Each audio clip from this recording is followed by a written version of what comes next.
اظهارات جدید و قابل تامل مایک بیکر، افسر سابق سیا، درباره همکاری پنهانی ایران و چین در بازسازی توان موشکی ایران علیرغم بازگشت تحریم‌های سازمان ملل از ماه گذشته.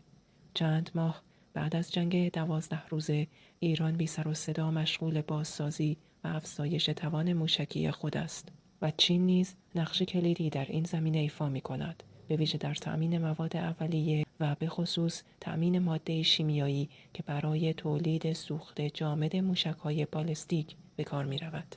According to a new CNN report, Iran has resumed work on its ballistic missile program despite the reimposition of UN sanctions last month that ban arms transfers and missile development. Intelligence sources say the activity isn't just minor tinkering. It's a full-scale effort to restore Iran's long-range strike capability, with Chinese companies playing a key role in supplying the materials. At the center of this effort is something called sodium perchlorate. That's a chemical used to produce solid fuel propellants for ballistic missiles. Now, ship tracking data shows that since late September, at least 10 shipments of sodium perchlorate, about 2,000 tons in total, have made their way from Chinese ports to Bandar Abbas. That's Iran's main naval hub on the Persian Gulf. Analysts say that's enough material to power hundreds of medium-range missiles. For context, solid fuel missiles are faster to launch and easier to hide than liquid fuel ones, making them, well, more dangerous from a military standpoint. And unlike uranium or centrifuges, sodium perchlorate isn't technically a banned substance. It's considered a dual-use chemical, meaning it has some legitimate industrial applications.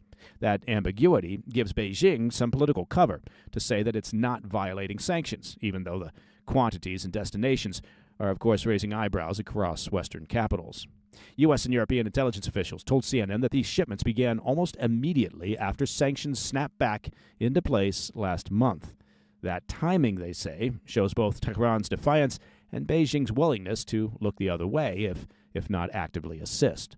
The two countries already have extensive energy and trade ties, and Chinese firms have helped Iran skirt restrictions for years. What's new, according to Western analysts, is the scale and coordination of the recent transfers. For Washington and its allies, the implications are significant. The renewed missile activity effectively undermines the UN sanctions regime that was supposed to restrain Iran's weapons programs. It also puts China in direct conflict with U.S. policy.